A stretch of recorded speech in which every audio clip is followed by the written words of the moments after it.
Muchos hoy en día quieren libertad, pero no quieren pagar el precio de esta misma. Y la historia por excelencia para poder representar esto está en el libro de Éxodo, de cómo el antiguo Israel, cuando por fin salió de Egipto y dejó de ser esclavo, reclamó al Señor para poder volver a ser esclavos. Yo he visto a muchos pastores menospreciar esta situación, mientras dan sus cómodas prédicas en sus iglesias de lujo con aire acondicionado, sin comprender lo que sentía el pueblo de Israel. Por supuesto que estaba mal lo que hicieron, pero muchos no comprenden lo que sentían. El pueblo de Israel cuando vivía en Egipto, claro que eran esclavos, pero a pesar de vivir en la esclavitud, vivían en el país más lujoso de la época, si es que podríamos decirlo. En ese entonces toda la región era desértica y solo el río Nilo era un oasis en el desierto, donde crecía vegetación hermosa y se podía cultivar alimentos de todo tipo. A pesar de que los israelitas eran esclavos, podían comer hasta saciarse: pan, pescado, melones, pepinos, frutos y un sinfín de deleites. A su vez, vivir en Egipto debía tener sus comodidades, ya que en ese entonces era la potencia de la época, el imperio más grande del mundo en ese tiempo. Pero aunque sea, tenían un patrimonio, un hogar y una tierra entre comillas propia en la cual podían tener una familia y descendencia. Y en cuestión de días, el Señor sacudió esta poderosa y orgullosa nación, donde sus increíbles palacios, monumentos y ciudades exquisitas quedaron en ruinas. Y al final el pueblo de Israel, que estaba acostumbrado a todas estas comodidades, tenían que dejarlas de un día para otro. Ahora ya no podían refrescarse en las hermosas aguas del Nilo, sino que tenían que resguardar la poca agua que tenían en el desierto. Los israelitas ya estaban pasando meses sin haber comido aunque sea una fruta, cosa de la cual era extremadamente común mientras vivían en la tierra de Gosén, es decir, Egipto. Ya no había alcohol, ni vino, ni deportes, ni espectáculos, ni shows, ni hermosas ciudades que visitar, sino que solamente había arena, calor y los depredadores del desierto. Y aunque al principio los israelitas estaban extremadamente alegres de haber sido liberados por Dios, al pasar los meses y sufrir las crueldades del desierto, los empezó a hacer a que volteasen hacia atrás y extrañasen los deleites del mundo. Y este momento está perfectamente plasmado en Números, capítulo 11, versículo 4 al 6. Y la gente extranjera que se mezcló con ellos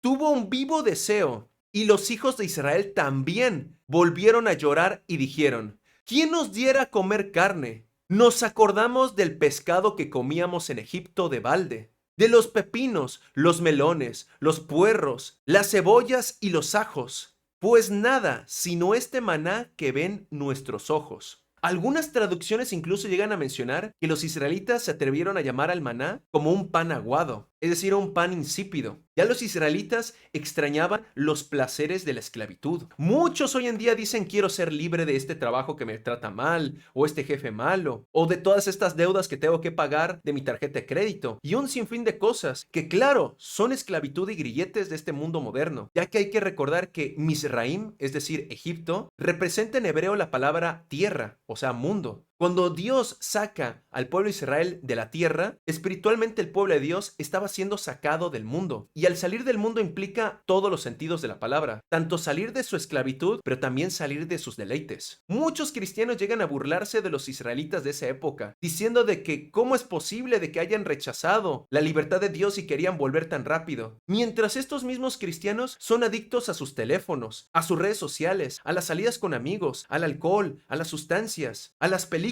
a los videojuegos, a viajar a lugares mundanos, a vestirse con ropa vulgar y todo el sinfín de deleites que nos ofrece la esclavitud de este Egipto moderno, es decir, este mundo. Muchos cristianos, si el día de hoy el Señor nos liberase y nos llevase al desierto igual que el pueblo de Israel, muchos dejarían su salvación con tal de volver a tener 5 minutos de Wi-Fi. Y esto pasa espiritualmente en la cristiandad actual. Muchos le suplican a Dios que los libere de los pecados y las cadenas de esclavitud de este mundo, pero no quieren dejar los deleites de este mundo.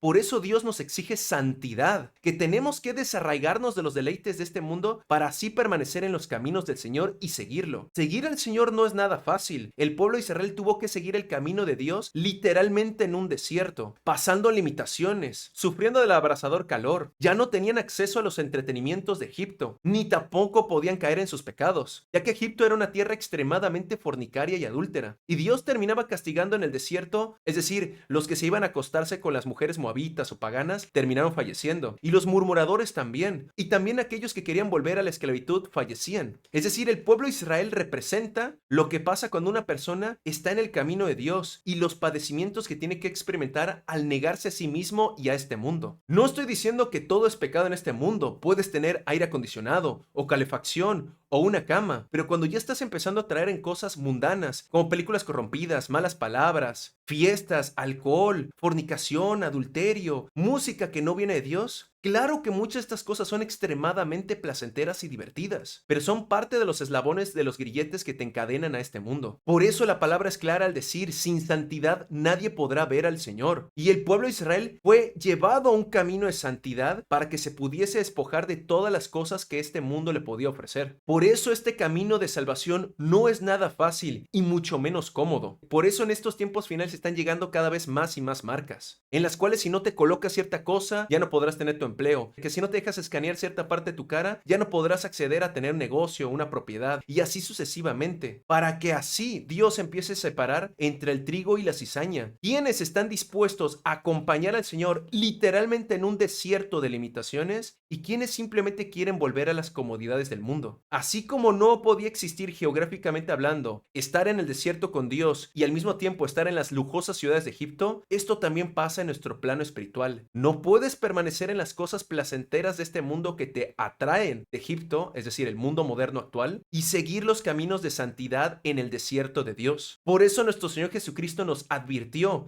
que este camino de salvación es un camino estrecho y angosto, donde se va a tener que sufrir muchas penurias y limitaciones y negarnos de muchos deleites de este mundo para al fin llegar a la meta de salvación. Esto está escrito en Mateo, capítulo 7, versículo 13 al 14. Entrad por la puerta estrecha, porque ancha es la puerta y espacioso el camino que lleva a la perdición, y muchos son los que entran por ella, porque estrecha es la puerta y angosto el camino que lleva a la vida, y pocos son los que la hallan.